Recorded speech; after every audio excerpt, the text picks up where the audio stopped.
Olá, olá, minha gente, a graça e a paz, como é que vocês estão? Tudo bem? Sejam bem-vindos a mais um dia da leitura dos Evangelhos em 40 dias. Você deve ter percebido, não estou na minha sala, estamos em viagem, estou falando com vocês direto de Minas Gerais, Itapecerica.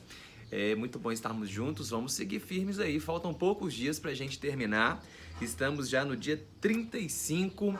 Hoje leremos o Evangelho de João, capítulo 6 e 7. Ontem, para você que está acompanhando, tivemos aí aquela narrativa de Jesus com a mulher samaritana, também a cura do paralítico no tanque de Betesda, e agora vamos chegar em João capítulo 6, que é o primeiro milagre da multiplicação de pães e peixes, é onde Jesus anda sobre as águas e também onde Jesus dá aquele duro discurso que termina com aquela expressão não tão conhecida de Pedro: para quem iremos nós, se só tu tens as palavras de vida eterna.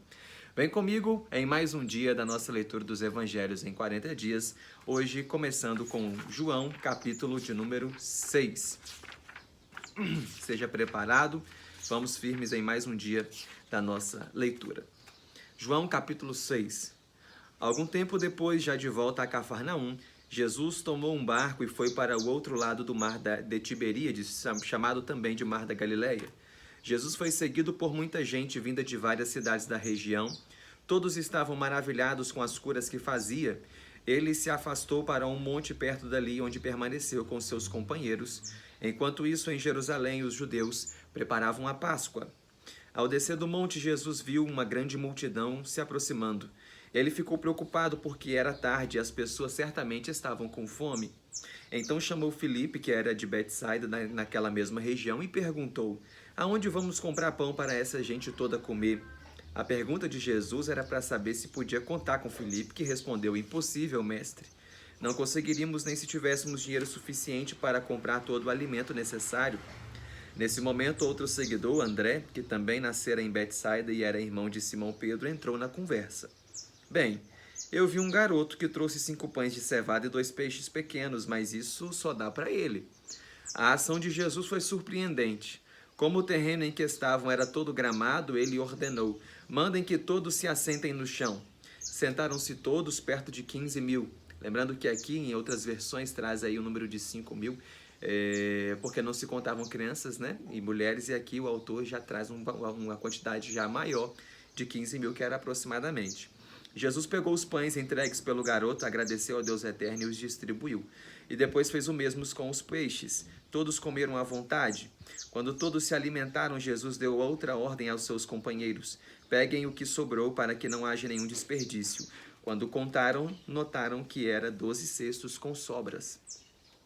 As pessoas ficaram muito felizes com aquele milagre e começaram a dizer umas às outras: este é o líder que nós precisamos e por quem tanto esperamos. Na verdade, as pessoas queriam proclamar Jesus como rei sem o consultar. Quando percebeu essas intenções, ele se retirou novamente, só que agora sozinho, para o monte que estava perto dali. De tardezinha, os companheiros de Jesus desceram a região montanhosa onde se encontravam.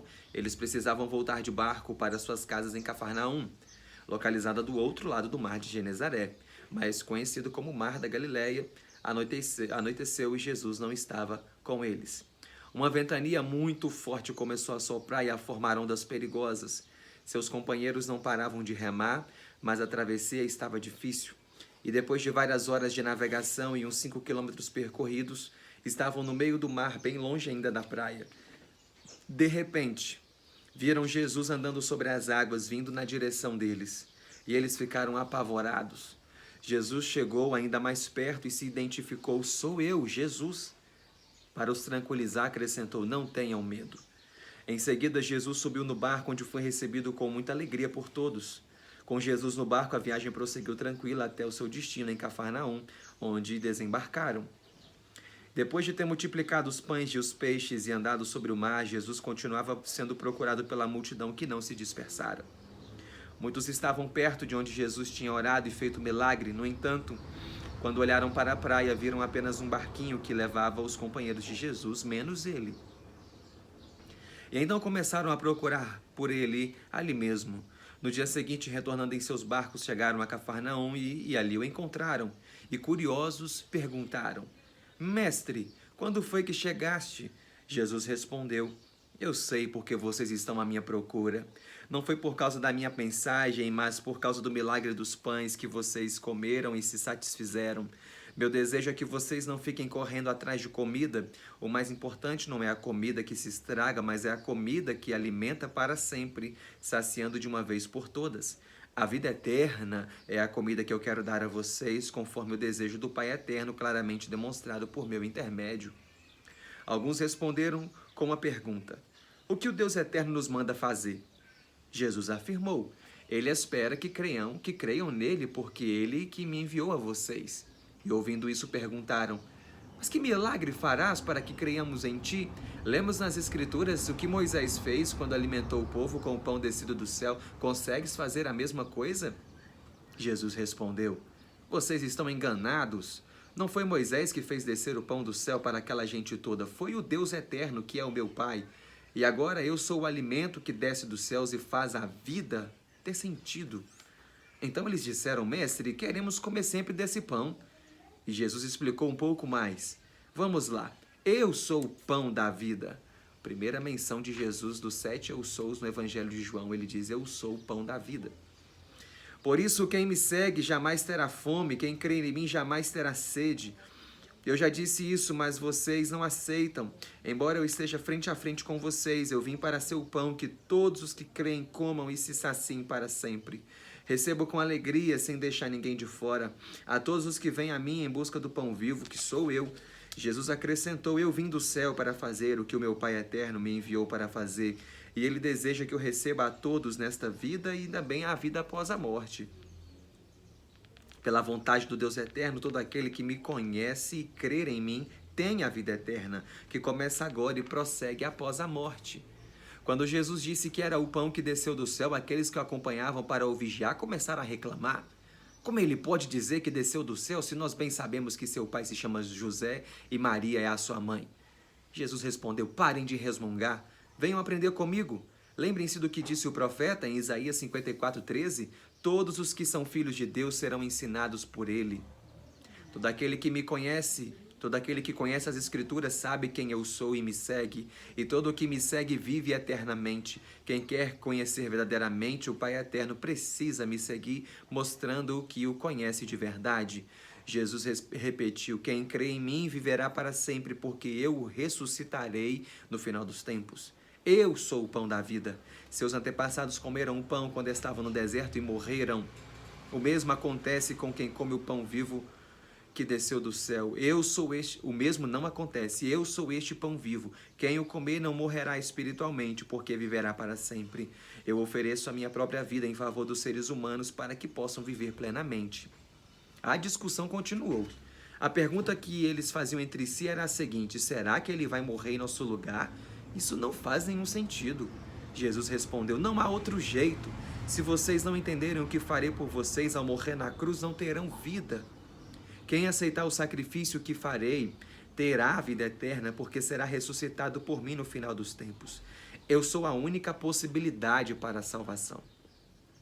Quem aceita o meu sacrifício se une espiritualmente a mim e eu uno a ele. O meu Pai vive eternamente. Foi ele que me enviou. Eu vivo por causa dele. Quem tem comunhão comigo viverá para sempre. Eu sou o pão que desceu do céu. Eu sou um pão muito diferente daquele que seus antepassados comeram e morreram, porque quem se alimenta do pão vivo que eu sou vive para sempre. Jesus ensinou essas coisas na sinagoga em Cafarnaum. E nesse ponto, os companheiros de Jesus entenderam que ele falava da sua própria morte. Diante disso, também reclamaram: agora ele foi longe demais em suas palavras. Não dá para suportar uma palavra tão dura quanto a esta. Sabemos que alguns dos seus companheiros estavam reclamando. Jesus disse: ficaram espantados? Será pior quando eu voltar para a casa do meu Pai eterno. Vocês precisam ser guiados pelo Espírito Santo de Deus, onde a vida vem. Não sigam seus próprios pensamentos. Eu falo de coisas espirituais, mas muitos de vocês não as entendem. Alguns, na verdade, não creem em mim. Ora, Jesus sempre soube que muitos o seguiam, não criam nele. Entre eles estava o traidor Judas Iscariotes. Então continuou: é por essa razão que eu disse que ninguém pode receber a salvação que eu ofereço se não compreender que fui enviado pelo meu Pai eterno. Como resultado dos ensinos de Jesus, muitos seguidores o abandonaram, deixando de andar com ele. Foi então que Jesus perguntou aos seus 12 companheiros: vocês também vão me abandonar? Simão Pedro tomou a frente e disse: Mestre, se o abandonarmos, para quem iremos? Só tu tens as palavras da vida eterna. É nisto que cremos e sabemos que tu és o enviado de Deus. Jesus respondeu: de fato, eu escolhi todos vocês, todos os 12. Acontece que um de vocês aqui está a serviço do diabo. Ele se referia a Judas, filho de Simão Iscariotes, que, embora fosse um dos seus 12 companheiros, era o seu traidor. Vamos para João capítulo 7. Depois das coisas ocorridas na Galiléia, no norte de Israel, Jesus continuava andando por aquela região. Ele evitava andar pela Judéia, na região sul, porque sabia que lá alguns queriam matá-lo. Quando chegou o tempo da festa das cabanas, também conhecido como festa dos tabernáculos, os irmãos de Jesus decidiram seguir para Jerusalém, na Judéia, a fim de participar das festividades que duravam 7 dias. E convidaram Jesus: estamos indo para Jerusalém, quer vir com a gente? Lá muitas pessoas poderão ver também as coisas que você tem feito aqui. Estas coisas maravilhosas não podem continuar em segredo, tem que acontecer onde todos possam ver. Na verdade, os irmãos de Jesus não criam nele como Cristo. Jesus, no entanto, respondeu: eu e vocês somos diferentes, vocês seguem seus desejos, mas eu já ajo segundo um plano maior. Não chegou a hora de eu me revelar a todos. Vocês não são odiados, mas eu sou. Vocês podem ir sem mim. Para mim, não está na hora de ser visto em Jerusalém. Assim, Jesus permaneceu na Galiléia. Contudo, alguns dias depois que seus irmãos tinham saído para Jerusalém, Jesus foi para lá também, a fim de participar da festa, só que o fez discretamente, no meio das caravanas, para não ser notado. Achando que Jesus devia estar nas cidades, aqueles que o vigiavam se puseram a procurá-lo. E eles perguntavam nas ruas: você sabe onde Jesus está? Ninguém dizia nada, embora houvessem muitos debates nas rodas que conversavam e se formavam. Uns diziam: Jesus é uma boa pessoa. Outros garantiam o contrário: não, de jeito nenhum. Ele não passa de um enganador, ele é uma fraude. Com a festa das cabanas já em andamento, Jesus foi ao templo em Jerusalém e começou a ensinar na área aberta ao público em geral. As pessoas ficaram surpresas e comentavam entre si: como ele sabe tanto se não estudou para ser um rabino? Jesus respondeu: o que eu ensino não é meu, mas do Pai eterno, que me enviou a vocês. É por isso que só quem busca fazer a vontade do Deus eterno pode saber se aquilo que eu digo vem dele ou vem de mim mesmo. Quem fala por si mesmo busca a fama para si, mas quem busca a glória daquele que o enviou fala a verdade, nunca a falsidade. Eu busco a glória do meu Pai eterno. E o que vocês fazem? A legislação que veio por intermédio de Moisés diz: não matarás. No entanto, vocês querem me matar. Por quê? Na multidão, muitos gritaram: você está endemoniado. Outros ainda se mostraram irritados: quem aqui está querendo matá-lo? Jesus continuou: quando estive aqui antes, eu curei um paraplégico num sábado e vocês passaram a me perseguir. E o que eu fiz não contraria a legislação que Moisés sistematizou. Pensemos na circuncisão, praticada desde os patriarcas. Embora nada se possa fazer no sábado, vocês circundam meninos no sábado para cumprirem a mesma legislação. Eu lhes pergunto: por que ficam tão indignados comigo por ter curado uma pessoa no sábado? Vocês precisam julgar não segundo o que acham, mas segundo o que é bom e certo. As autoridades religiosas de Israel continuavam com disposição de prender e eliminar Jesus. Diante disso, algumas pessoas começaram a comentar: não é este o homem que as nossas autoridades estão procurando para matar? Olha ele de novo falando abertamente e ninguém faz nada. Ele é um impostor. Nós sabemos onde ele nasceu, onde vive, mas as profecias nos ensinam que quando Cristo vier, ninguém saberá onde nasceu. Jesus continuava ensinando no templo de Jerusalém, falando para quem quisesse ouvi-lo. Vocês me conhecem e sabem de onde eu sou. Eu não estou aqui apenas porque quis. Eu estou aqui porque aquele que me enviou é verdadeiro e vocês não o conhecem. Eu o conheço. Eu fui enviado por ele para fazer o que eu estou fazendo. Então tentaram prendê-lo, mas ele escapou. Não tinha chegado ainda o tempo de sua prisão. Muitos em Jerusalém acabaram crendo em Jesus e eles comentavam entre si: será que quando Cristo vier fará tudo o que este homem está fazendo? Então as autoridades religiosas, lideradas pelos fariseus e pelos sacerdotes do templo de Jerusalém, decidiram agir e enviaram soldados para prender Jesus. Ele, no entanto, deu uma informação que deixou as pessoas confusas: eu ficarei entre vocês por algum tempo ainda. Depois voltarei para ficar ao lado daquele que me enviou. Então vocês me procurarão e não me encontrarão. Vocês nada poderão fazer, porque não poderão ir para onde eu vou. E surgiram muitos comentários sobre essa fala. Para onde ele vai? Será tão longe que não conseguiremos ir até lá? Será que ele acompanhará alguns judeus que vivem espalhados pelo mundo? Será que ele vai ensinar os que não são judeus? Eles não conseguiram entender o significado dessa frase: vocês me procurarão e não me encontrarão. Quando chegou o grande dia da festa das cabanas, que era o último dia da celebração, Jesus se levantou e disse bem alto: se alguém está com sede, venha a mim e beba. As escrituras dizem que rios de água viva sairão de dentro de quem crer em mim. Na verdade, Jesus estava falando sobre o que o Espírito Santo faria quando viesse. Até aquele momento, o Espírito Santo ainda não se manifestara publicamente, o que só aconteceria após a ascensão de Jesus em Atos 2. Suas palavras despertaram muita alegria, ao ponto de muitos exclamarem: este homem é o profeta que esperamos, ele é o Cristo. No entanto, outros ainda duvidaram.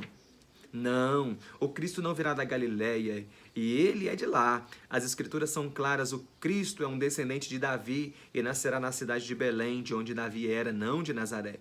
O povo ficou dividido. Enquanto alguns criam nele como sendo o Cristo, outros queriam prendê-lo, ninguém, porém, o prendeu. Os soldados encarregados de prender Jesus voltaram à presença dos dirigentes dos sacerdotes e fariseus, e eles ficaram surpresos. O que houve? Por que não o trouxeram? Os soldados responderam: nunca conhecemos alguém que fale como esse homem fala. Os fariseus ficaram indignados. Será que vocês também foram enganados? Nem sequer um de nós, sacerdote ou fariseu, creu nele. Só crê nele essa gentinha maldita que não conhece as nossas escrituras. No momento, Nicodemos, que tivera um encontro reservado com Jesus há alguns meses, pediu a palavra. Vocês sabem que as escrituras determinam que não podemos condenar uma pessoa antes de ouvi-la. A reação foi forte. Você está falando como um galileu, Nicodemos?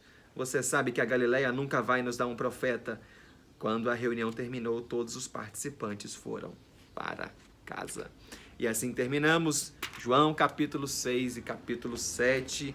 O debate de Jesus sempre foi cercado dessas discussões com os fariseus, com os mestres religiosos daquele contexto. Eles não aceitavam a ideia de que Jesus era Deus, o Filho de Deus, o Cristo, o prometido, enviado. E por diversos momentos esses fariseus tentavam levar as pessoas a perceber que Jesus não era Jesus, porque eles achavam que de Nazaré não poderia ter vindo o Salvador.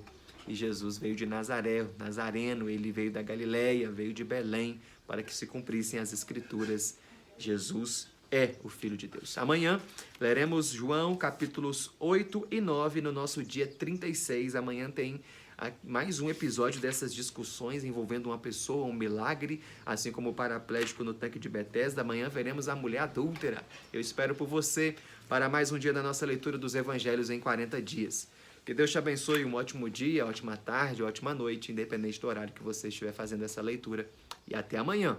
Fiquem com Deus. Um abraço.